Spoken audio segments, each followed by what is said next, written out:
What's up, guys? It's the real main event, the Rogue Soldier, the essential John L. Crossfire.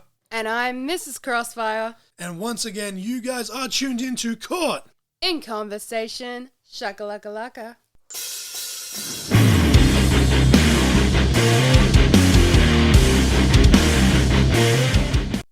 Welcome, ladies and gentlemen, to episode 111, Mosh On, featuring Dozer. Currently, as I record this, he's one half of the ICW Tag Team Champions. This obviously isn't dropping until the week after Chill Factor, so I don't know what is or isn't happening in terms of the titles for that show. Nothing's been announced just yet, but I'm actually here with the one and only Nova Lee.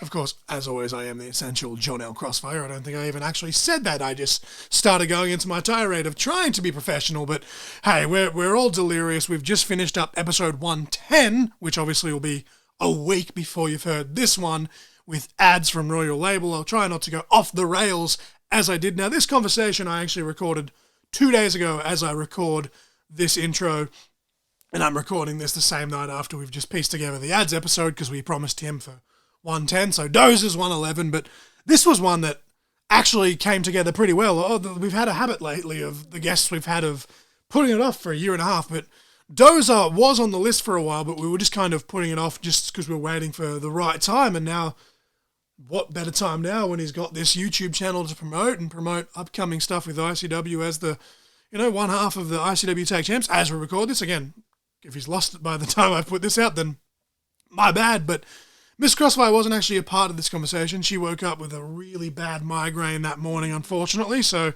I had to go in solo, but I can't do an intro and outro about Mrs. Crossfire because I need her to announce the song and match of the week. I need her to announce our guest, and I need her to stop me from going nuts in this intro and outro. So, Miss Crossfire, I have picked the song of the week. You semi-picked the match of the week, just to kind of throw your contribution in there. So if you would like to give us the song and the match of the week, and we can explain why, and then you can, it's Rusev Day. I don't know why that just popped in my head. You can do your best announcer and announce Dozer, but could you tell us, Mrs. Crossfire, Miss Nova Lee, what the song and the match of the week are for episode 111, Mosh On? Alrighty, so for episode 111, your song of the week is Ratatata by Baby Metal, and your match of the week is Electric Callboy. No. The song is Ratatata. Oh, sorry, the way you've written it, it's confusing. Oh, my bad. I probably was like, hang on, wait. Probably made a typo somewhere. Sorry, This going is all back. one take. So, okay, I'll go from the top again. Episode 111, your song of the week is Ratatata by Baby Metal and Electric Callboy. Then your match of the week, is Undertaker versus Mankind Hell in a Cell match at King of the Ring 1998. Which is kind of funny because even before WWE just did their Quick Queen and King of the Ring a couple of weeks ago now, I started watching the King of the Ring events in succession on binge.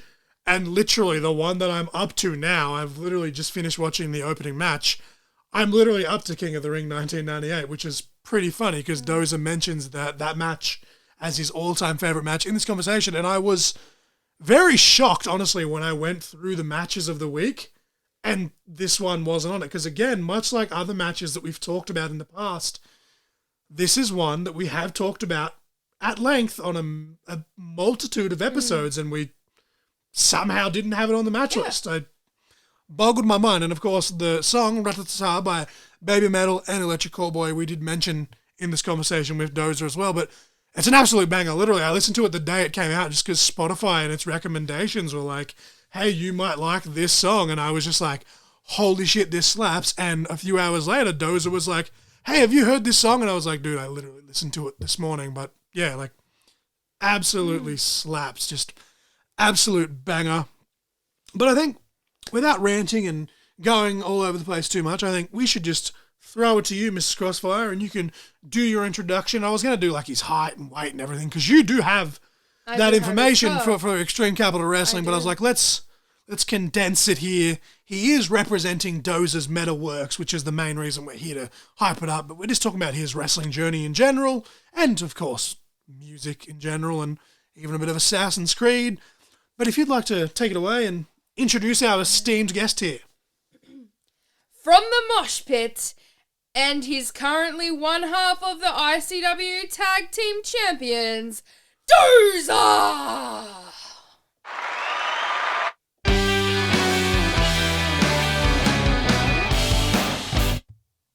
Ladies and gentlemen, I'm here with the one and only Dozer. He's actually coming off the back of a bug. His voice is a bit scratchy, so he said, bear with us.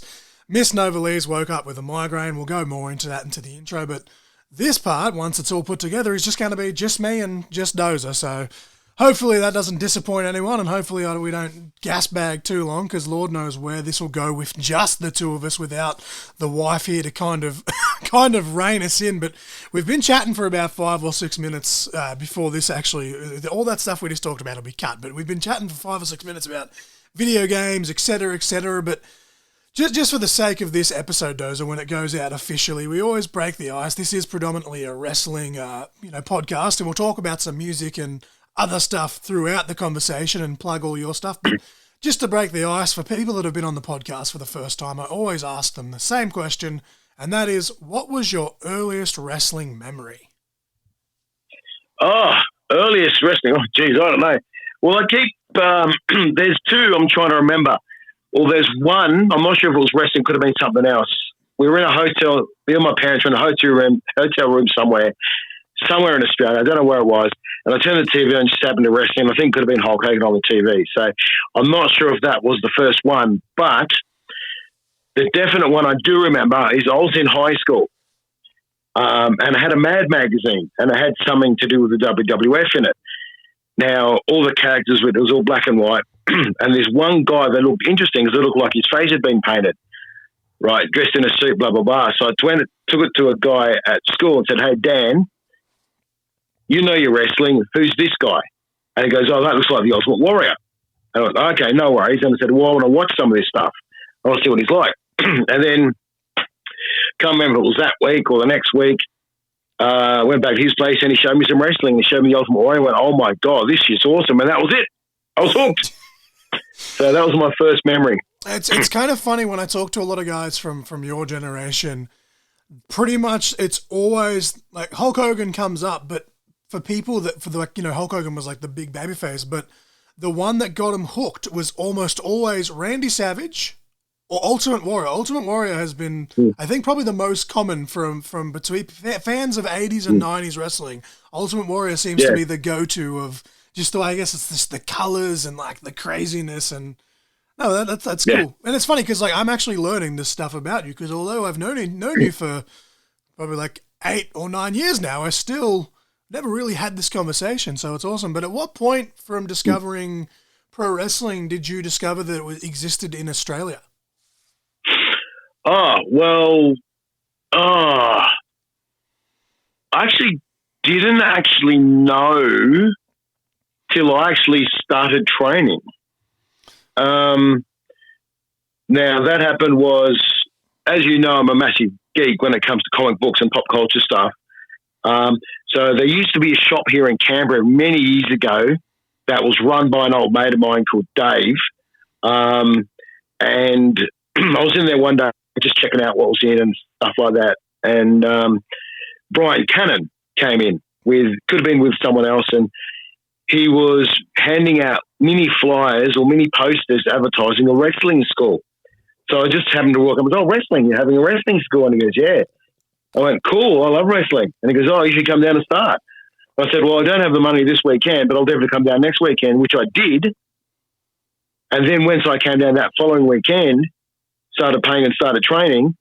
And then through him, I realised, well, it's actually been in Australia for quite a number of years, even with some of the older big name stars that used to come down to Australia and all that, like companies like AWF back in the day, back then. So I went, oh, I didn't even realise until he basically came in advertising that, and I started training. He goes, oh, well, there's all these companies, and I'd been training for about 6 months before I had my first show in IWA. So, yeah, there you go.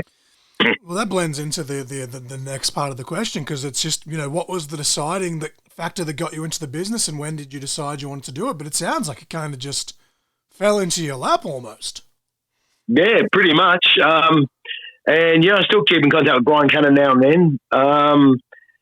Message him once in a blue moon to see how he is and stuff like that. The fact that he's a guy that taught me how to wrestle. He was taught by Edge and Christian at the Hart Brothers School of Wrestling in Canada. He taught me, and then within 6 months I was already, I had my first match at DYRSL. Can't remember what year it was. Could have been 98. I think it was 99 from the information that you gave me for the ECW stuff. Oh, okay, yeah. So I was on 98 or 99. It was DYRSL. It was me and ZZ Hook had put a match together to have a singles match. But then we got up there and he goes, we'll have a tag match. So it was with me and Mick Demosky, I think it was, and we were heels. And it was ZZ Hook and some other guy. And we went over, which was good. But first match in, and I get my first injury. Do tell. Which was okay. So the part of the match was I'd be down on the ground. The Hook, ZZ would come in, give me a leg drop. First one was fine. I didn't know he was giving me a second one. I copped the second one right in the jaw. Oh. And I heard I felt bits of teeth just shatter through my whole mouth.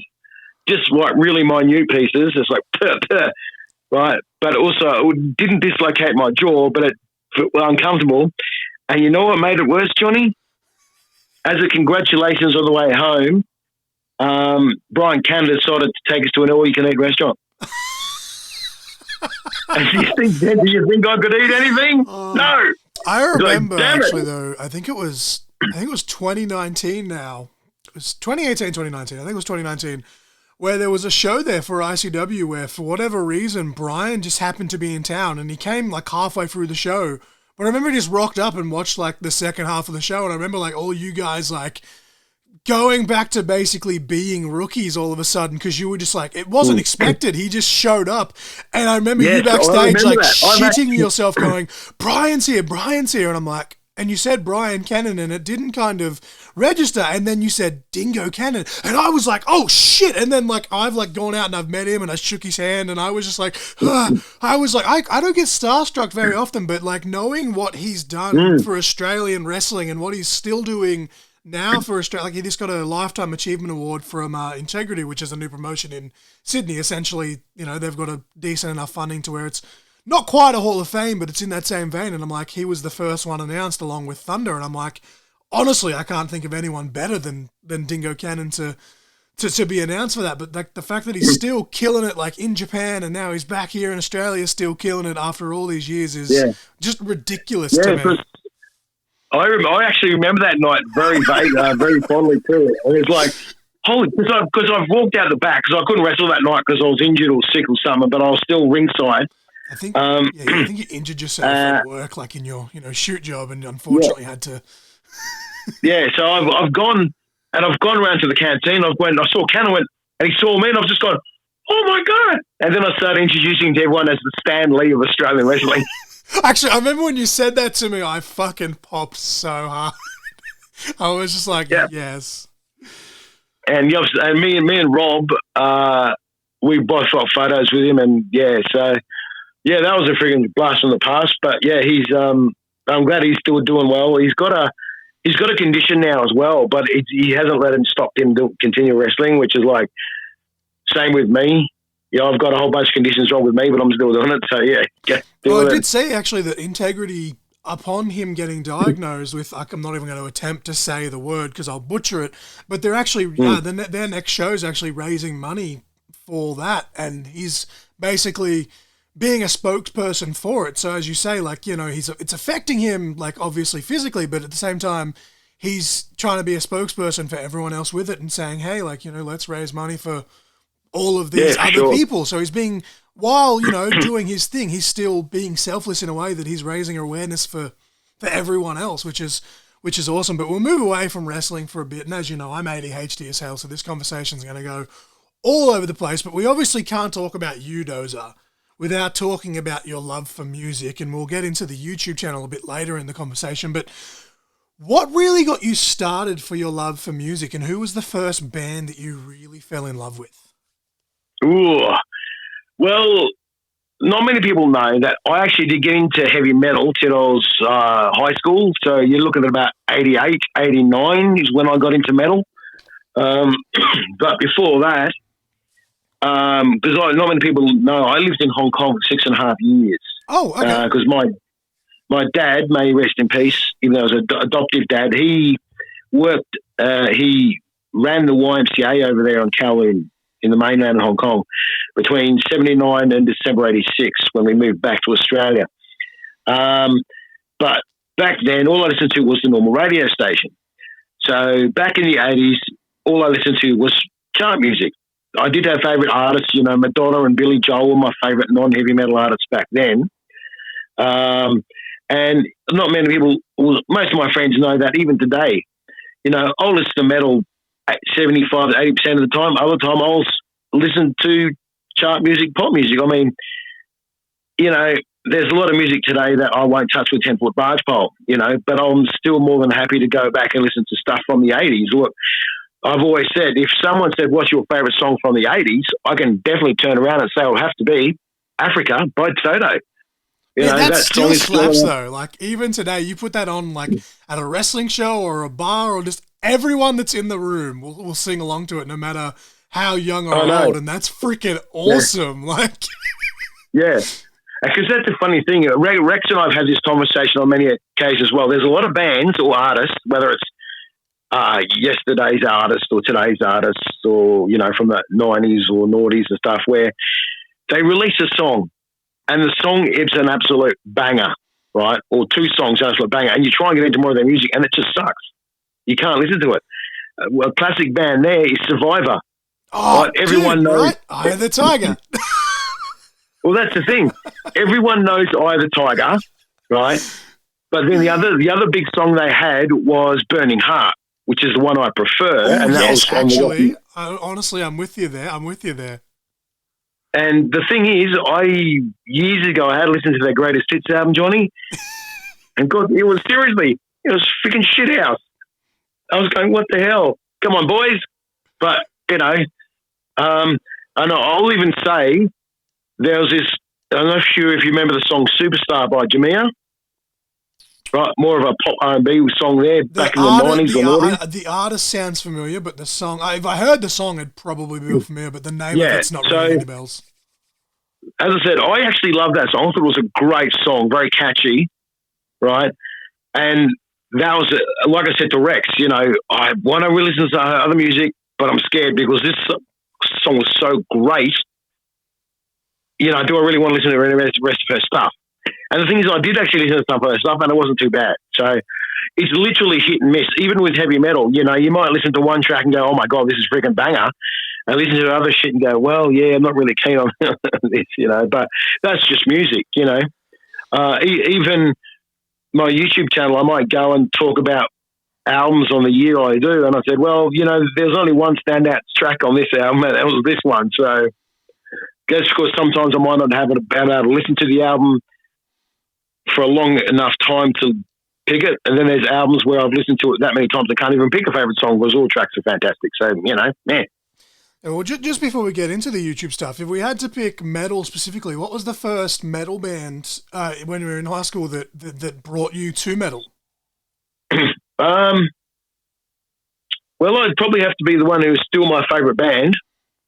I will say a quick shout out to my mates Sean, or mainly Sean, who got all the rest of us in the high school into heavy metal.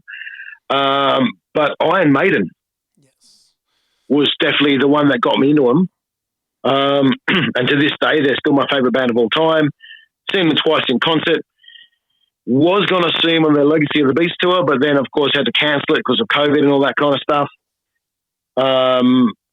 And they are coming back to Australia this year, but with my old age and lack of being able to do anything with them, just play most of the time, it's just, But yeah, I'm waiting for that one, dude. Absolutely. I think that's a good segue, though. We'll jump into it. Dozer's Metalworks. What kind of What kind of made you go in and make this channel and make this content about metal? Because obviously you and I have had many conversations, and as you know, I listen to pretty much anything, but you know, country's kind of my favorite, but it's like the old school country. But like I am still a very big like rock and metal fan as well. But like you're with music like I am with wrestling, where you can just be like, oh, on this date they did this and da da da da, and I'm just like, holy shit! Like you're like a walking encyclopedia, and I love it. But what made you decide to kind of share that with the YouTubes? Okay, well, I'm glad you asked that. So there's this channel I follow on YouTube called Sea of Tranquility. Now, it's hosted by a guy called Pete Pardo, I think his name is, and I think he's one of the musicians from the band. And one day he had a segment where they were talking about their favourite albums from 1992, right? I know this will be interesting, right? And the thing was, Johnny, I'm listening to half the shit that was coming out of their mouth and goes, you guys suck. What about this album, this album, this album, this album? They lost about half a dozen or so albums that they didn't mention that I thought were great that year. So, right, that's it. I'm doing my own shit. And that was, I did the introduction video. Hey, my name's Dozer, part-time wrestler, full-time metalhead here in Australia. I'm doing this channel because of my love of heavy metal rock, blah, blah, blah, blah. And then started it. And as you know, I did a glitch one time and I accidentally deleted all the video clips. Rex still had all of them, except he had the second, I think I had about 12 videos at that time. Rex only had the last 6, so I had to redo some of them. One of them, didn't worry about the intro video. The other one I couldn't redo was the Jake Gibson Metal Warriors episode, which I'll just redo it again later. But 92 was the one I had to get back up. And yeah, so I just want to say, look, they missed out all these albums that were great. Let me put my 2 cents in. And with the Metalworks, that one, actually, it's a dedication, so to speak, for Judas Priest. Yeah. Because I think they released it in 93 or 94, they actually had an album called Metalworks, which was their first, if I'm correct, one of their first best of albums, called, Judas Priest Metalworks, 73 to 93. So I just borrowed the name from that as a bit of a nod to them, and that was it. I do it every week, and I said I've got to make sure I alternate kind of things every week. Like I can't keep doing countdowns for years every week because I'll run out of years. So that's why I do things like Dozer's Metalworks, where I'll have a certain CD or a book or something or other that gets locked in there, where it's always usually, especially album-wise, where it's what I call a fallback album, where, what am I going to listen to today? Oh, I'll go back and listen to this album again because I love it so much. So that's how that all got started. And unfortunately, I went from 33 subscribers till accidentally deleted the channel to only getting 11 now. So it's like, I need more subscribers because I do have a goal. I know it's a goal that I'll never get reached. I want one of those silver plaque play button things as well. That's the dream, right? Yeah, that's 100,000 subscribers. I ain't going to get that. But yeah. But by the time this goes out, obviously you'll have a couple more videos. But as we record this, the most recent video, I believe, was you've done the top 25 Metallica songs, and then you did your bands from like 26 down to 50 or something like that, because you'd obviously done 25 to 1 previously. But if you had to pick just one album, and it doesn't necessarily have to be rock or metal, what is your all-time favorite album? Look, well, what I'll do is, because I can never really do it at one, but because people always say, if you were stuck on a desert line, listen to one album, what would it do? What would it be? It says, well, you can't do that. The answer changes on a daily basis, and that's why I asked the question. But in saying that, I will give you from my top 3 favourite bands, I'll give you my top 3 favourite albums from them, and that will give you a gist. So, Judas Priest is my 3rd favourite band, so I would definitely have to go with Painkiller for that. The 2nd favourite band is Metallica. Definitely the Black Album for that. And with Iron Maiden, still always has been and always will be my favourite album is Seventh Son of a Seventh Son. Okay. So take that. And this is we're going back into wrestling now, but this is funny because it kind of blends the two. I had a question sent in, and the question was, who is your favorite tag team partner you've ever had, and why is it Jake Gibson? And that question came from Jake Gibson. Fucking hell, dude. Well, no, look, it's kind of ironic, actually. I can't really nail that down to a question, to a proper answer, because if you're going by Dozer and who he is and what he stands for, like being the pure metalhead, then it would have to be Jake Gibson because he loves rock and metal. Not quite as much as I am, but, you know, because he's a lot younger than I am. He doesn't have look, I don't want to sound egotistical here, the years of knowledge or experience in the world of metal and rock that I do. It's just I've had more years to soak it all in and appreciate all the different sub-genres of metal. But look, as I said, when Tank and I were STA,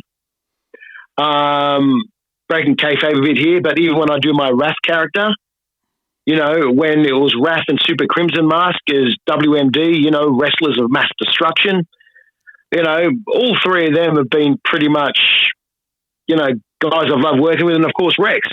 I mean, Rex, I suppose, yeah, when we started off as STA, as Barricade and Blackout, then he left because of his conditions, as you know, and then Tank came in. Well, he came in when we were STA, and then Rex left, and then it was just Tank and I.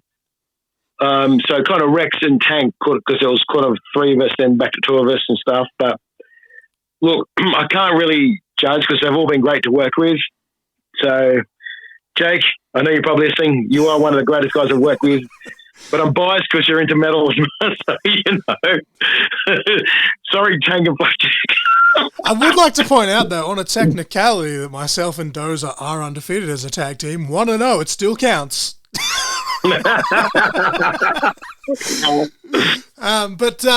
What is your favorite? And again, you don't have to say just one because you know you say you've got a lot of years' experience. But what are both your favorite match of all time? Both that you've had, and then that you've just seen as a fan. Well, look, look, because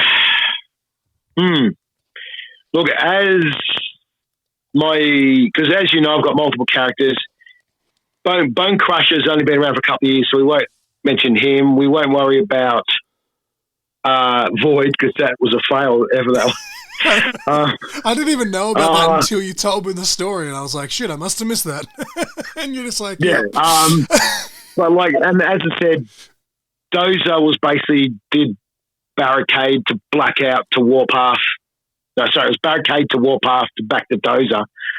But if you just use my Dozer and Wrath characters, I'll say, look, my best, I can't tell you about with Dozer because I've had that many good ones. Mr. Saturday Night, I had some great matches with him. My original mentor that actually brought me into the business, so nice little shout out there. Yeah. Yeah, because now he's Tristan Slade, but Mr. Saturday, always had good matches with him, yeah. So Dave, if you're listening, thank you for some of the great matches we've had. Of course, Rex has been a lot of good ones with him. And I have good matches with other people over the years as well, and stuff. But the funny thing is, Wrath, I've had semi-decent matches, but I would actually say, I think his ring name was Alex Irvine. Yes, I think awkward Alex Irvine. Yes. Was he? Is he the? Because I know there was. I'm trying to think if it was the right one because both guys are named Nathan, but I can't remember which one it was. Yeah, so we had Alex Irvine and Adrian Axton. They were tag team champs for a little bit there as well before. Okay, now who was the one who was the darkest skin guy? So that's Alex Irvine, and then Adrian Axton was the other high flyer of the two. Was the skinny dude? Yeah. Yes. So Alex Irvine, Sydney guy. My actual best match with him, unfortunately, was only in front of like 20 people, was at a Goulburn show, and it was Raph versus Alex Zervine, and it was quite possibly the best match as Raph I have ever had. Yeah, because the character work between and the characters were two so different characters was just worked very well. Yes. But it wasn't just that, John. It's just the match itself was everything went smooth and crisp and clean, and I couldn't believe it. It's like, wow, that's my best Raph match ever. But yeah, that's it. Oh, and as for the other one, the best match I've ever seen in WWE. Look, there's plenty. The funny thing is, even though it has two wrestlers who I respect greatly, but then I probably wouldn't put them in my top 5, maybe in my top 10. All right, so none of my favourite wrestlers are actually in this match. It was quite possibly, to this day, and always will be, the best match of all time. 1998 King of the Ring, Hell in a Cell, Mankind and Undertaker. I thought you were going to say that because we've actually had this discussion off air. But yeah, because the thing is, Rex and I are the same. We could still look at that match and go, Undertaker was wrestling with a broken foot to start with. When I found that, I went, "Are you kidding me?" And then, of course, when he tossed Undertaker off the top of that cage, that was it. It's all over, And then he choked Sandman through the top of the cage and had the chair land on his head. I went, oh, my God. I mean, that Mankind was nuttier than a Chinese chicken salad. I mean, fair crack of the whip. Well, I still laughed at the top of the cage being an accident. And obviously, in years to come, they ended up rigging it to be like, hey, let's do this for real. But that call where Mankind gets tossed off the top, that is still probably one of the most, if not the most quoted Jim Ross quote of all time. And he's had many, many great quotes, but it's just my God is my witness. He's broken in half. He killed him. He's dead. And then he pops up and he's like, his tooth's gone through his nose, and it's such a fucked up visual, but it's cool. I know. And then, of course, the thumbtacks is the icing on the cake. I went, oh my God, dude. Yeah, and then there's trainers are literally telling Mick, you need to go home, and he's literally telling them basically to fuck off because he's like, no, we've got to do the thumbtack spot. And they're like, you've done enough, but in his mind, he was like, no, the thumbtacks have to be done. No, because if you get a chance, you have to. I found this months ago, but I've watched it twice, and I think even Rex has seen it. Someone, I'm not sure if it's a WWE channel or someone else has put it there, where I can't remember if it's at Undertaker's house in Texas, but Mankind's flown down, and they have both sat down in the lounge room watching back that match together and talking about it. And it was great to watch. There's a lot of stuff like that on the WWE YouTube channel where people have sat down, and I think they even did a mini. They did. It's not the same match, but they did a little mini documentary for Mick Foley versus Triple H, and it's so cool because it's just literally just a 30-minute episode, just breaking down the matches. I think they've done one. I don't know if they've done the full 30 minutes, but they've done a mini one with the Hell in a Cell as well, which probably ties into the conversation. But it's so cool seeing them just kind of in this day and age, people say kayfabe's dead. I think it's just skewed. I think within the realm of the show and from bell to bell, I think kayfabe is alive and well. But in this day and age, I do like seeing, especially with the classic matches like that, with it is kind of sit down and just break them down. My little nerd heart loves it. Yeah, there was one thing Rex told me once about a Triple H Mankind match where he told me about it. I couldn't stop, I burst out laughing. Apparently, when it looked like they're mouthing off to each other in the middle of the ring, Mankind's actually saying, "That's nice cologne you're wearing," and Triple H is going, "What?" So I haven't heard that one, but knowing the type of person that Mick Foley is, I can 100% believe that. Oh my God. But and this is where we get super marky, but who is some of your ultimate dream opponents, and what would your dream stipulations be if you had an unlimited budget and a time machine and So I can't answer. I wouldn't even know where to start. It's seriously. Look, we all wanted to wrestle, people in the past, I guess, when we're younger. Now, I'm not that much of a mark to say, well, I want to wrestle this person, I want to wrestle that person. This will be my dream stipulation. But if you ask me questions like, as opposed to who would I want to have a match with, who would I like to hang out with, this is pure metal again here. Chris Jericho. Yep. Because of the whole Fozzy and he loves metal. Yep. And probably Asuka.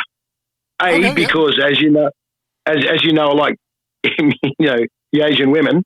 But also the fact is, as far as I know, she's a big metalhead as well, and she likes Iron Maiden.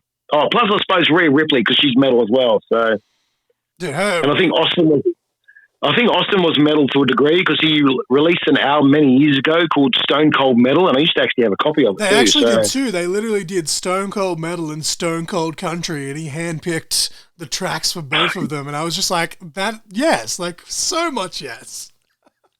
I mean, look, in saying that, Austin is my favourite wrestler of all time because he was just badass. Even though, unlike me, who doesn't drink, he drinks beer, whatever. But, but those are the, as I said, when it comes to stipulations who I'd like to wrestle, probably I couldn't tell you, but to hang out with and meet and just chill and shoot the breeze, probably those 4, 5, whoever it was, yeah.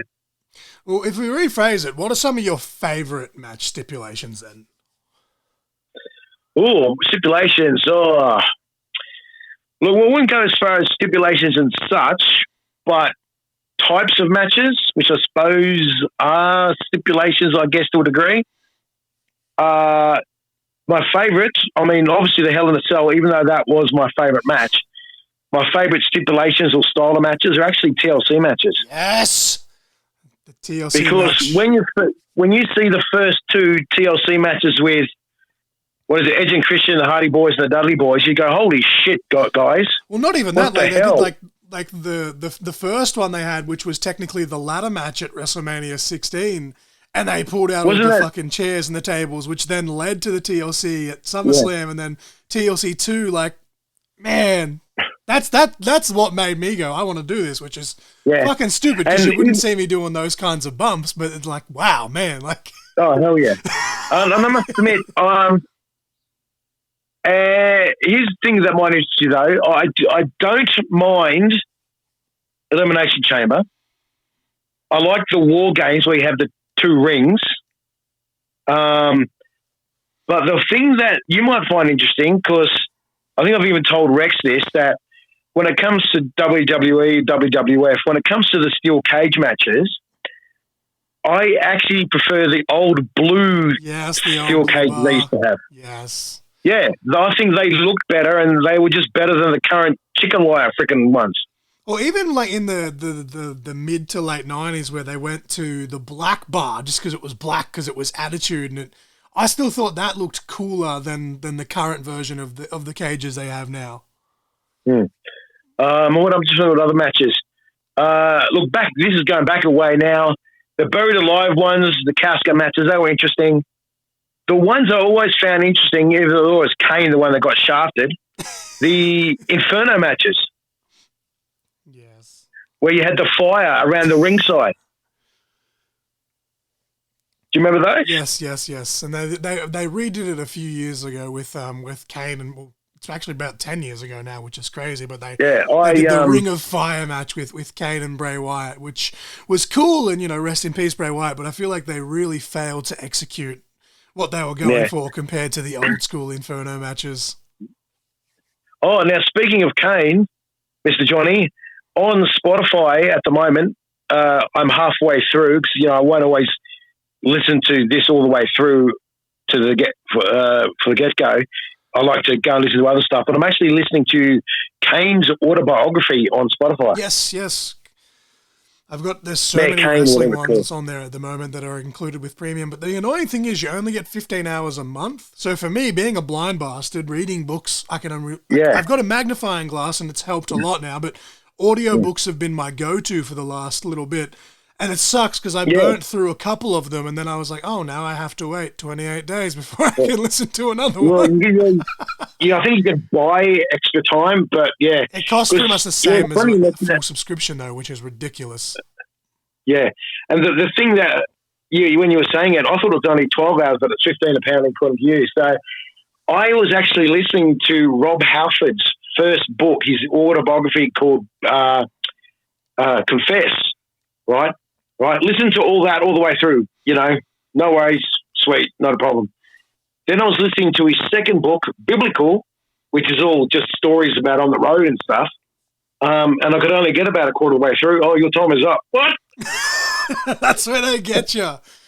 Because you're like, there's so many though, like rock, metal, wrestling, like pretty much anything you listen to ever, like is on Spotify now, and a lot of them being narrated by the people that actually wrote them too, which is cool.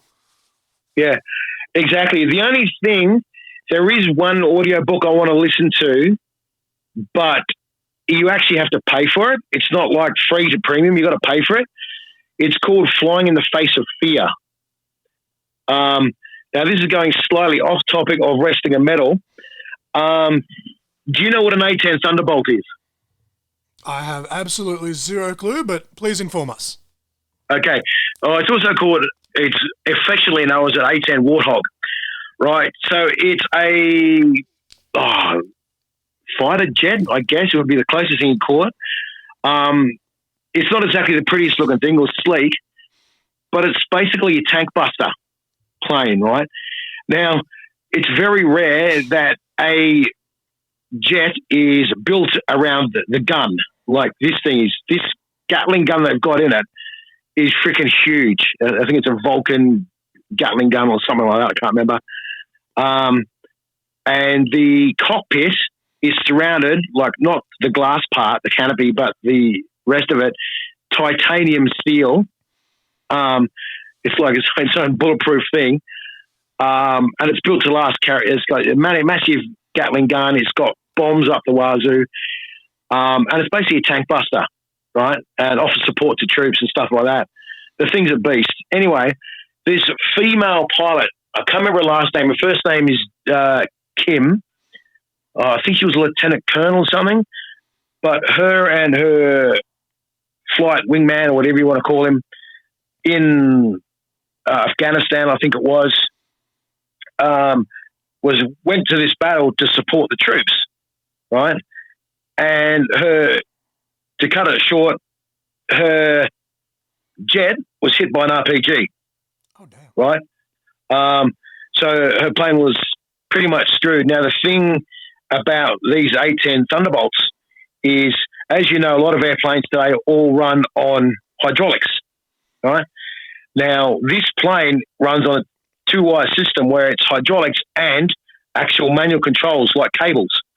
So after she hit and the plane was pretty much screwed up, she actually was able to fly this plane back to base and land it using this secondary system. And you see pictures of it online, just how fucked up that plane was. And they couldn't fix it. They couldn't fix the plane. So that's how much her life was saved by this thing. So I want to read her book, but you got to pay for it. Spotify is like, yeah, I'm not paying for it. See, I feel like you've already sold me there. Like, I have no idea about any of this, but that actually sounds...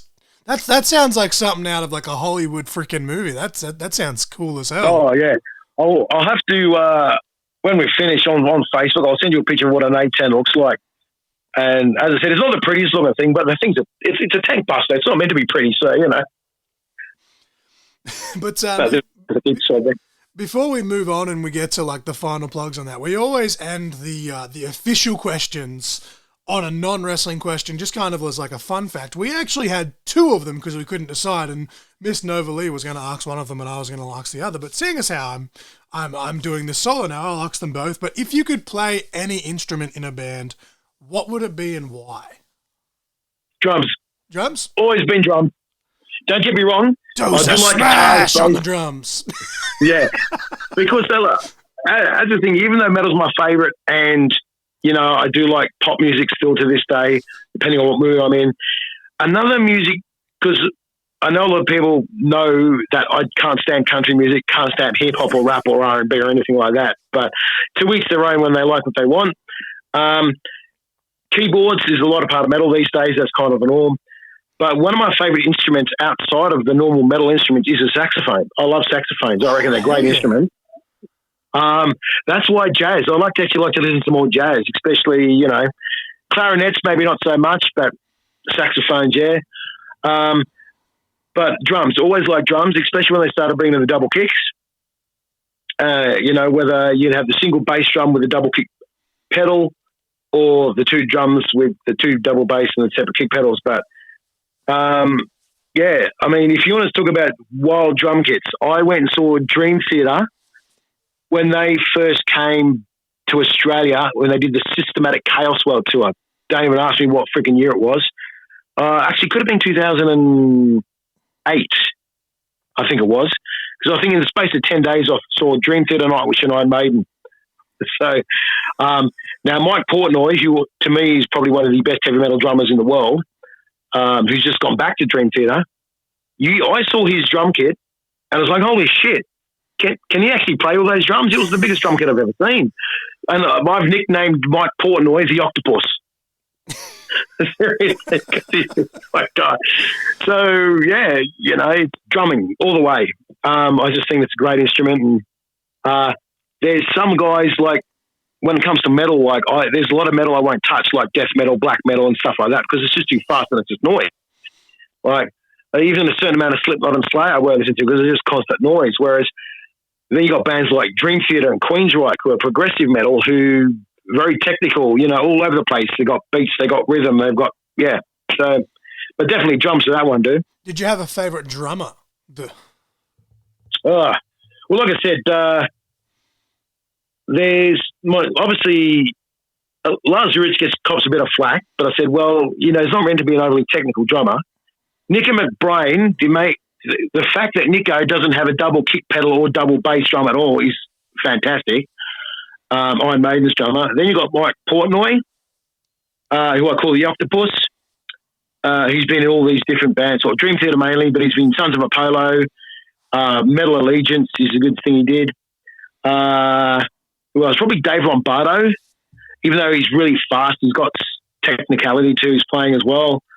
But we all, in the world of rock metal, have to shout out to Mr. Rick Allen.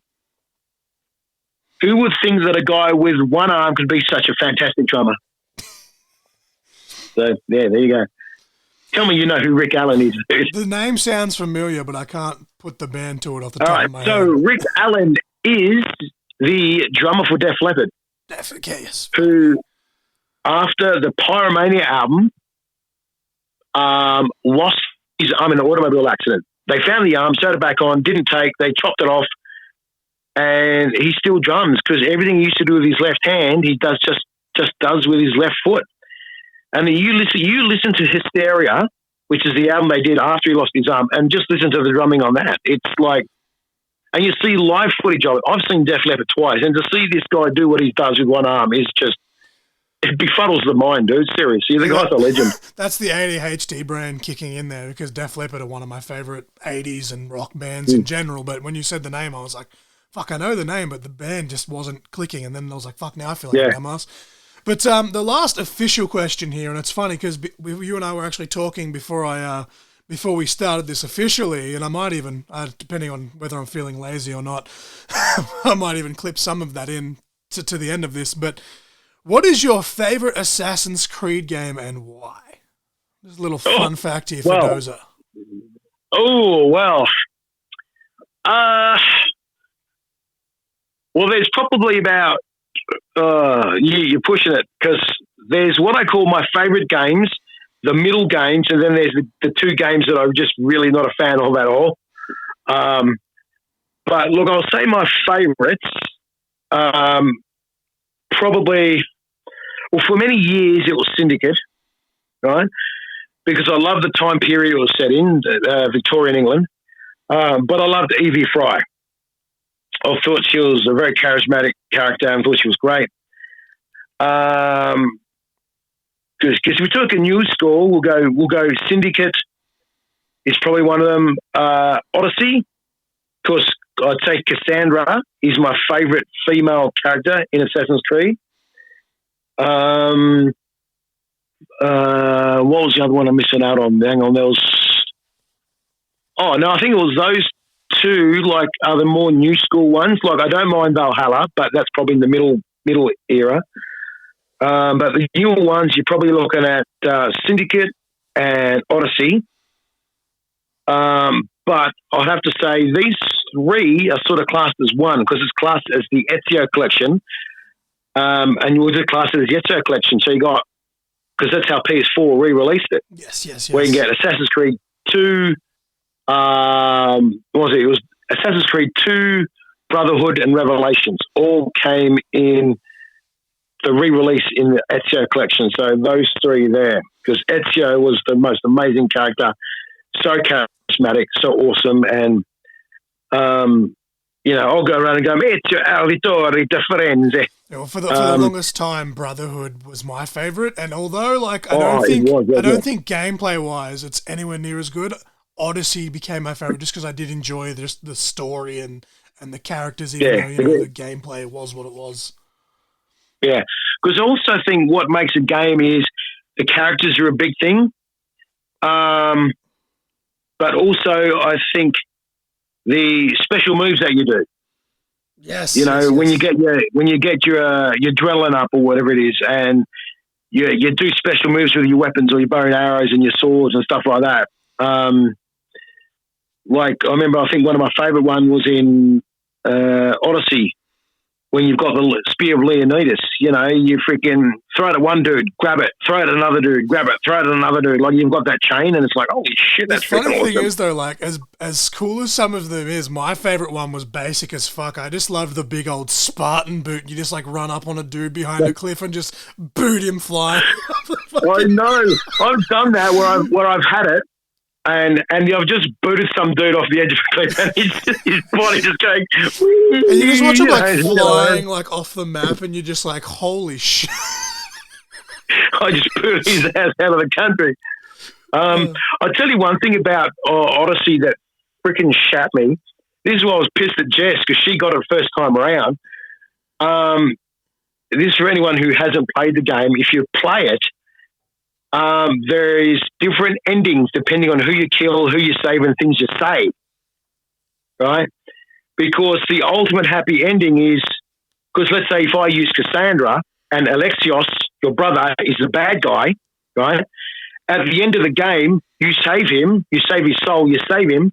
So it's him, your mum, your dad, your stepbrother, all at the table at the end having dinner. That's the happy, good ending. I never got that. I went, you son of a, and Jess got it. I went, you freaking bitch. Just how did you get that?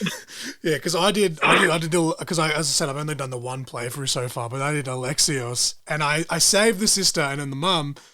I killed the dad, but then I basically banished the stepbrother, so he was still alive, but he was just fuck off pretty much. Yeah. Yeah, because this is how much I love Assassin's Creed, as you know, but viewers, your listeners won't. I actually have an Assassin's Creed tattoo. Yes. So on my right inner forearm. Love the game that much. And you know how I got into Assassin's Creed, Johnny? You will love this story. So I kept hearing about this game, Assassin's Creed. So I went and bought the first game, right, secondhand from Revolution CD. And that shop actually does still exist. And went home and started playing it. This is for the PS3, and went, holy shit, this game is freaking great. I'm freaking loving this. Played the game, right? I started playing the second game. Even before I'd finished playing the second game, I went out and bought the third game. I did the same thing back when I played it. And I went, I love this game. Now, like I was telling you before, Jess and I can't stand Mirage, didn't like it at all. Not a huge fan of Origins because, I don't know, even like you were saying as well, we both love the ancient Egyptian story part of it, but yeah, the rest of it was average. And a lot of people liked Black Flag. Wasn't a fan of Black Flag. Now, then you got Assassin's Creed 3, where I liked the storyline and the character. How he's a Native American. I thought that was great. He looked good. But the gameplay, the style, the fighting was just down the toilet for that one. It's like, what the hell were you thinking, boys? Yeah, no, I was pretty much in the same. But the funny thing is, though, like, even though like Odyssey became my favorite and I still Brotherhood, my favorite assassin for some reason is still Altair. I don't know what it was. I don't know if it's just the nostalgia of it all or what it was, but I've always still been hooked on him for some reason. And everyone else is usually, most people will say Ezio, but to me, I'm still hooked on Altair. Yeah, no, look, I get me wrong. If I was to go, look, my favorite female assassins is obviously Cassandra first. That if Judy and I ever have a kid, because she wants one, and we have a daughter, I want to call it Cassandra. Second one is definitely Evie. Third one would be Aveline, and Aveline is what I've named one of my cats after. So there you go. Hell yeah. And then, of course, I've got my other cat named Ezio, named after Ezio, who's probably my favourite male assassin. But then again, male assassins as well. You'd probably go Altair would be my second male.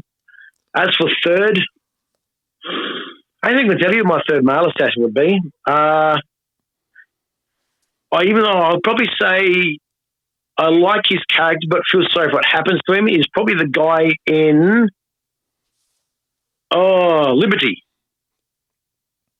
I think it was Liberty. Yeah, he was the French dude, the one that was French in the French Revolution. I think it was set. Yeah, how he. Yeah, he's probably one of my favorites. He's very, he was a good character, and the story was good. He just, for some reason, the game wasn't as popular. And then Rogue was just freaking weird. Rogue. It's one that I haven't played because I was like, the idea of playing as a Templar is cool, but they had to kind of like adjust the game because you were playing as a Templar. So I'm just like, yeah, maybe I'll play it one day. Yeah, because because I said I didn't. That's the thing, Johnny. I didn't mind Rogue. It wasn't interesting. The gameplay was fine. The storyline was different, and stuff. But yeah, the fact that this time around the assassins did the fuck up, and then you turn against them and you become Rogue, and that's the name. And you don't really become a Templar either. That's the thing. You're not really a Templar, you're not an assassin. You're sort of like you take out either side because they both suck. But yeah. Which I'm aware in the irony, by the way, for when people listen to this, me saying that I'm not interested in the one that's actually called Rogue, but, it is what it is. Yeah. But did you want to give us some final plugs, Dozer, on where we can find you and just go into a little bit more about your YouTube channel and your Dozer's Metalworks and just, what we're hoping to get out of it? Okay, well, as I said, when I have a show, when I'm sick, I usually don't end up doing it. Because, I don't get paid for doing it. I do it in my own time. I do it at Rex's place. So a big shout out to Rex and thank you for helping me doing all this stuff. And hopefully people who listen to this will subscribe. It's called Dozer's Metalworks on YouTube. Now, tonight, Johnny, when I film it at Rex's place, I am going to do the year that fuck the world in the ass. And that was 2019. Oh. And you know what happened that year? COVID decided to come in and bend everyone over and paint tits on their back. So, yeah, I'm doing 2019. And even though the funny thing is it was a shit year, I actually managed to come up with 10 albums. So, yeah. And that list I do where you're my top band or my favourite bands from such and such and such and such, I've even told Rex this, I have got that many lined up. I think I'm up to like 125 to 101 at the moment. Hell yeah. So it's content, right? Plenty of them. Yeah, well, that's the thing. And plus I say, like, Mandy, who has given me tips about what I should do now and then for these things. And especially with that first list I did, 25 to 1, is there might be one band, right? Here's an example, Motley Crue, right? I like Motley Crue, right? But there's probably about one or two songs from each of their albums. Some of them where I don't like any songs at all. Like if you go from their first album right up to Dr. Feelgood, right? Dr. Feelgood is probably one of the best rock albums I've ever heard. The whole album is great, right? But that's the only album I really love from them. There's a couple of songs from one of the earlier albums which I like. Nothing really later on. I feel that because not to cut you off, when I first heard it, I really enjoyed Shout at the Devil. Now, at one of my last trips when obviously you talk about Metal Warriors and stuff, and I've written down a lot of my answers to your questions. I went back and like as I was traveling, I was listening to music and stuff, and Shout at the Devil was like one of my go-to like albums for Motley Crue when I first thought of it. But then I went back and listened to it, and I actually had to change my answer to Dr. Feelgood because I was like, what the fuck? Yeah, exactly. I'm right. I was like, I first heard it for some reason. I was like, yeah, this is good. And then I re-listened to it like, you know, God knows how many years. Obviously, you know, there's an age gap between us, but it's probably like 10 years ago that I first heard Dr. Feelgood. And I'm like, oh yeah. And then I went back and listened to it 10 years later, and I'm like, oh, this isn't as good as I remember. Oh, speaking of metal, have you... But yeah, Dr. Feelgood was the cool one. Yeah, Doctor's definitely a great album there. But there's a lot of bands like that where, you know, even though it's a band I've liked for many, many years, their later albums I just couldn't get into. Like Wasp is another one. All their early albums, from their first album up to their, like, usually, like, this is Bon Jovi, Wasp, frickin' Yngwie Malmsteen. A lot of albums where you go up to the first greatest hits have been great. I'll even go as far as Madonna, you know. All her earlier albums right up to the Immaculate Collection, her first greatest hits, you know. All those songs are the best albums. But as soon as you have that first greatest hits album, then everything after that is hit and miss. Seriously. For every band, a lot of bands, and whether it's a pop artist, like I'll go as far as Kylie Minogue, Madonna, Bon Jovi, not so much Poison, I guess, because, you know, I haven't really listened to their later albums, but a lot of pop, rock, metal artists, even their earliest stuff right up to the first greatest hits, fantastic stuff you grew up with. But then a lot of stuff, you know, Dio, his Diamond's greatest hits album, great. Then everything afterwards, like, yeah, no, you can't get into it. You try, but you just can't. Like, I've had merch for like Motley Crue and Twisted Sister and Poison, but I find myself nowadays mainly going back to just those greatest hits albums, and I'm like, I feel like a fake fan at this point, but like, yeah. Well, because, you know, funny you mention greatest hits albums as well, because one of the things, I might get your feedback on this one day, because I was talking to Mandy about this. I want to do like top 10 or top 20 greatest hits albums from rock and metal bands, right? Now I'm wondering to do it where, because there's bands like Van Halen, Motley Crue, I'm trying to other bands, I think Bon Jovi as well, where that first greatest hits album they released, right? Because a lot of bands have done this, how they'll release, even Iron Maiden did it as well, for their Best of Their Beast one, where they'll release a track which is either released as a standalone single or only available on their Best Of album. Yeah, I've had so many, even, like, again, you don't like country, but there's a couple of Australian country artists whose albums that I have, there's about 2 or 3 of them, where it's like, here's all the hits, and then track 15 or 16 is da-da-da, and it's the new single, and I'm like, you cheeky fuck. Yeah, I like that. Oh, you want to hear what the funniest greatest hits album was, though? Okay, so as you know, I'm a huge Dream Theater fan, right? So they're still cracking up while I listen to it.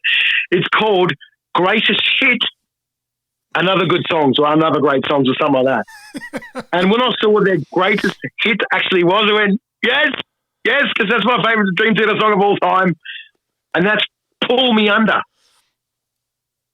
So Pull Me Under is the first track on their second album, Images and Words. Favourite track, always has been. There is a video clip for it, but it's an edited version, because I think that the main track goes like 7 or 8 minutes or something. But yeah, the fact that they called it Greatest Hit and other songs, what the fuck? Greatest Hit. I know. But yeah. Oh, and one other thing to everyone out there, quite possibly one of the best metal collaborations I've ever heard, over the past 40, 50 years, because I'm now 50, as I've been alive. It's been out for 2 weeks, and it's had over, I think, 8 billion views, I think. It's called Ratatata. Yes. Collaboration between Electric Callboy and Baby Metal, and oh my God, what an absolute banger. Have you heard it, Johnny? Yes. So I literally listened to it the day it came up because it just popped up as like a recommendation on Spotify, and I was like, this is fucking cool. And literally that night you were like, you need to listen to this song, and I'm like, dude, I literally just listened to it. I was actually going to make that like the song of the week for this episode when I put it together, but I might actually change that definitely. to the either that or the Dream Theater one you just mentioned. Will be the song of the week. Yeah. But and you know the interesting thing, I was watching, because I watch just about every day because I love it. The amount of reaction videos are out there are great to watch. But there's these two guys who actually broke it down. And there's this one bit I didn't know is, you remember the part of the song where you got Sue Metal and Nikolai singing in front of that big giant mirror ball? yeah. And then all three girls go rat-ta-ta-ta. And then Kevin does the breakdown, and he does his harsh vocals, right? When you hear him go, are you ready? You hear someone else do harsh vocals over that as well. Then the same person does it, and then they both sing Let It Go, right? I actually found out that's actually Momo Metal from Baby Metal. She actually does the harsh vocals for it. I went, holy shit! So I'm thinking, and from what I've heard, a lot of people are encouraging her to do more harsh vocals on future Baby Metal albums. I only got to see half of their set due to like the way that was scheduled, but I got to see Baby Metal at Good Things in 2018, and I was just like, man, I wish I had because I was trying to make my way up to the stage so I could be there in time for Stone Sour, so I only got to see half of their set. But I was like, man, I'd love to see fucking Baby Metal like in concert properly. Oh, and I know you're always interested in me giving you tips for bands to get into, Johnny. So two big bands I got into recently. One's been around for a few years now, called New Year's Day, American band. Yep. But very few bands have I liked that much that I've wanted to buy the albums straight away. Now, at the time I got into them, they only had the one album out, but I kept listening to it just about nearly every day on Spotify. But Utopia Records in Sydney didn't actually have it on CD, so I couldn't get it. So I'll skip on out if they do get it in. And they've just released their second album, which is just as great. Now, they are an Italian power metal band, 5-piece, called Nocturna. Okay. Two female lead singers. The rest of the band all wears masks, even though I reckon the bass player might be a female. But yeah, dude, you've got a chance. Listen to Nocturna on YouTube, and even Rex likes them. So, yeah, get a chance to everyone out there, listen to Nocturna and get into them because they're absolutely amazing. 2 albums out, and they're freaking love them already. So, yeah. Hell yeah. So, yeah. Nocturna. Anything else you want to talk about, Johnny? Make a mental note of that so that I can remember later. Yeah. Chuck my earphones in, but honestly, like, I think we've covered the bases, and we kept it to pretty much on an hour, which is great, and I can just chill now. But as I said, like I reckon, I have no doubt I'll have you back on just to talk about music stuff, and the amount of just road stories and travel stories you have for wrestling alone will be great. But I think in terms of touching base here and getting our listeners introduced to you and plugging the YouTube channel, which is the main thing, just. Again, the link will be in the bio, but I think we've pretty much scratched the surface. But I think I'll let you go and enjoy what's left of your day, and drink some fluids up, and hope your bug gets better and your cough gets better. And you didn't actually cough. I don't think once in this conversation yet. So I think we've done pretty good. Well, I did have some cough mixture before you called, and I've been drinking the cordial and stuff like that. And I think the missus has gone off to work now, so the cats are probably going meow meow meow when I walk outside, but. Yeah, dude, I said the bug's pretty much gone. I'm eating food again, and it's just your voice just recovering from the amount of times. 6 times in one day you're chucking your guts up. Your voice is gonna cop it. Absolutely, but yeah, I should probably go check on Miss Novalee myself, because as I said, the reason she's missed this is she's woken up with a really bad migraine. So I'm going to let you go. I appreciate you for jumping on, and as you like to say on all your YouTube shows, Mosh On. Mosh On. Right, Johnny. See you soon, buddy. Peace out, brother. Bye.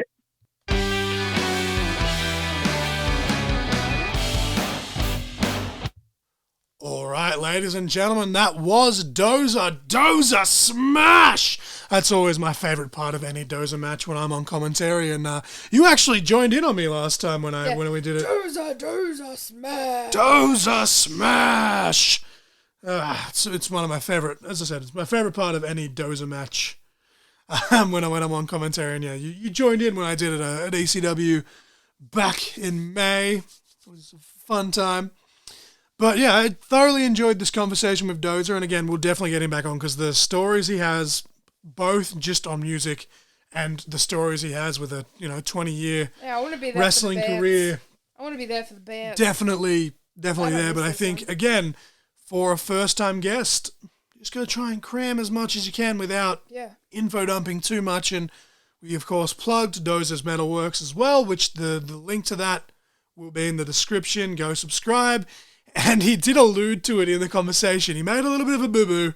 He's not good with technology, and hell, either are we. I don't know how the fuck we managed to run a podcast, to be honest, but he accidentally deleted his channel, so he had to remake the channel and re-upload a bunch of videos. Some of these unfortunately lost, including the conversation that he did with Jay Gibson, which is a shame because I really did enjoy that. That was his debut episode of Metal Warriors, so he was going to have to redo it with Jake eventually, but yeah, he managed to salvage most of them, and the ones that he did re-record, he even just said on the channel, he was like, hey, look, I've already done this, don't have the video anymore. Luckily, I still had the list written down, let's go, and he's rocking and rolling. That pun wasn't even intended. Jesus Christ, he's rocking and rolling, he's just doing his thing, he's enjoying it.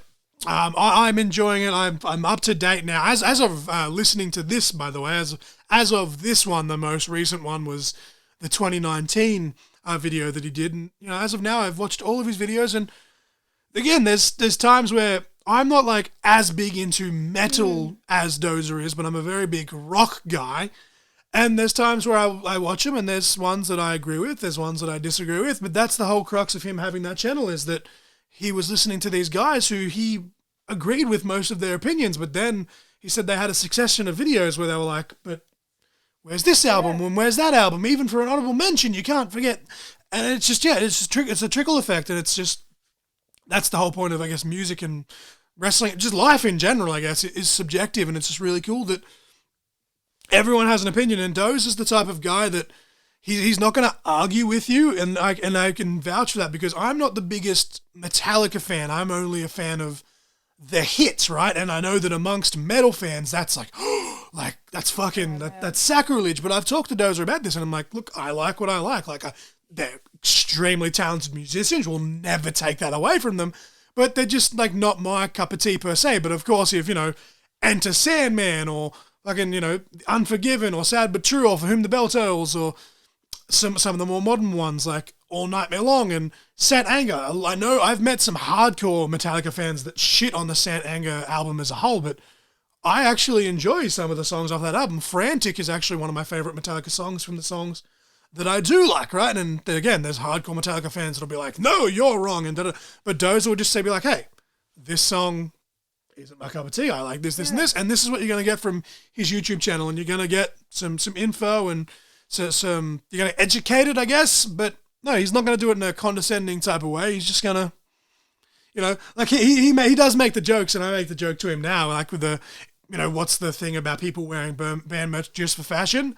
If people are wearing it just for fashion, I'm like, look, I kind of get it in some points where I'm like, oh, if you think it looks cool, wear it. But at the same time, there is celebrities like that'll wear a Disturbed shirt or a Slipknot shirt just because it's got like a Mad Demon or something. Yeah. And I'd be like, oh my God, look at me. Because they're kind of like, and like it's not just females, but a lot of them do it, like the Kardashians.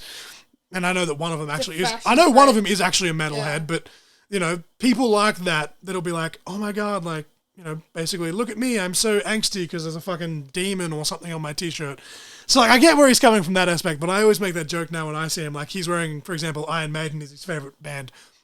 Again, I'm not the biggest Maiden fan, but I appreciate their hits, and their singer is extremely fucking talented. The whole band is extremely talented, but the singer, talented singer, extremely great songwriter in his own right.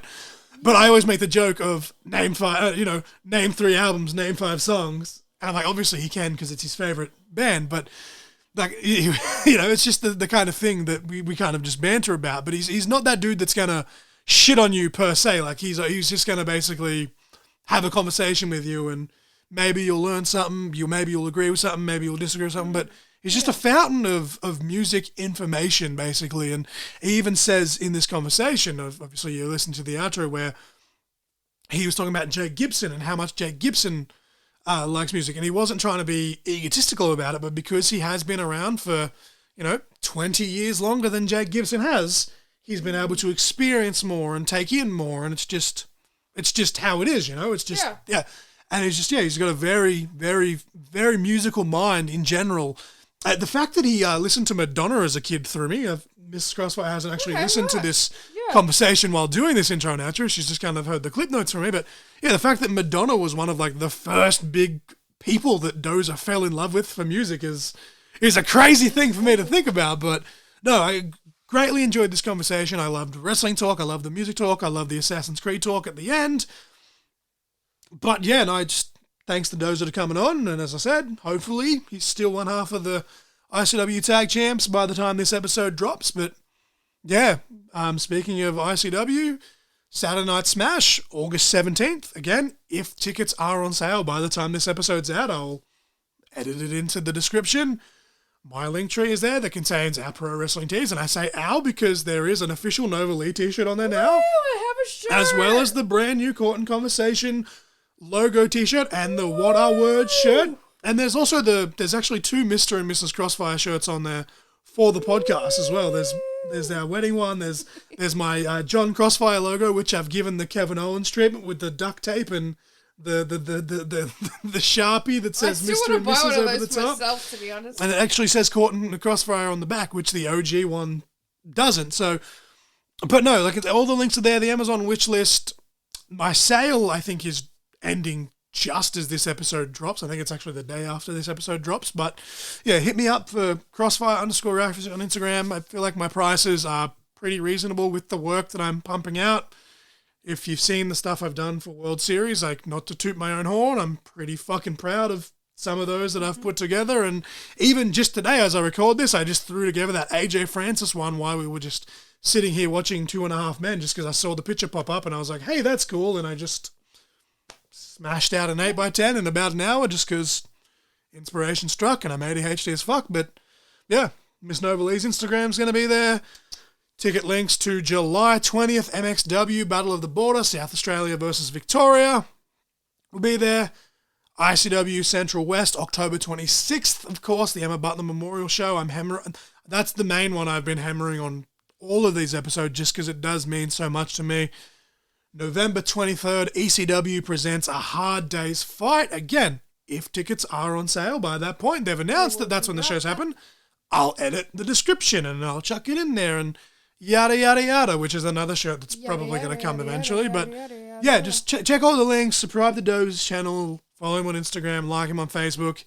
He's not like super, super active like on his socials, but just give him a little boost. And then that way, if you do see him, share something about Dozer's Metalworks, you'll see it. But no, you should just subscribe, hit the notification bell. I've done that. Every time he uploads a new video, I get a notification to say that it's there. And no, I again, as I said, like my go-to more than anything, like as eclectic as my music taste is, my favorite is country, which Dozer hates country, which is kind of funny. But again, that's where we have these discussions of things. And yeah, no, it's just very informative. I enjoy it. Can't wait to catch up with him again, hopefully sooner than later. But yeah, anything else you wanted to add? Not really, no. Yeah. This Crossfire is just kind of jumping on for the sake of, doing the intros. And would you like to repeat the song in the match of the week? Sure. I'm just going to have to pull the song in the match of the week. Drum roll, please. Just take 10 minutes to freaking upload it because I'm not going to... There is a way to, again, technology, right? Alrighty, there is a way to program this soundboard. I don't know how to do that. If I knew how to do that, I'd replace one of them with a fucking drum roll, but here we are. Alrighty. So your song of the week is Rat-a-ta-ta by Baby Metal and Electric Callboy. And your match of the week is Undertaker versus Mankind in a Hell in a Cell match at King of the Ring 1998. And again, like I'm so fucking like I'm so shocked that that is not already on the list. Yeah. Like I went through and I'm like, because again, like we had that little mishap where the Stone Cold Rock match from 19 has been there twice, and I'm like, ah! But I swear when I read it, it's one of them said 17, but no, 19's there twice. But when I went through, I like double checked, I triple checked. It could just be that I'm blind, but I'm 99.99% sure that it hasn't been used as a match of the week before, despite the fact that we've talked about it at length. And as actually talked about in this conversation with Dozer, I didn't mention it in the intro, but as talked about in the actual conversation, there is a documentary-ish type thing where Taker and Mankind, all these years later, they sat down in a room, I think it's like 25 years later, sat down in a room and they dissected this match and they rewatched it together, and that's fucking cool to me. Like, that's the shit that I love. Like, it's much like the Mick Foley Triple H street fight when it was Cactus Jack at Royal Rumble 2000 and they did the whole, breakdown of that. And I could have lost an eye in the thumbtacks, but think of the pop. Yes, that's Miss Crossfire's, Miss Nova Lee's all-time favorite match. But no, like the fact that, Taker and Mick Foley sat down and essentially dissected this Hell in a Cell match is pretty fucking cool. But yeah. Pretty cool. But yeah, all the links are there. But the point of this episode is to subscribe to Dozer's Metalworks, and I will, hopefully sooner than later, get a chance to sit down with Dozer in person. And unlike this conversation, I've actually written down all my answers. And again, the funny thing is, on that day, my answers in my head are probably different, but that's why I write them down and just kind of as a guide.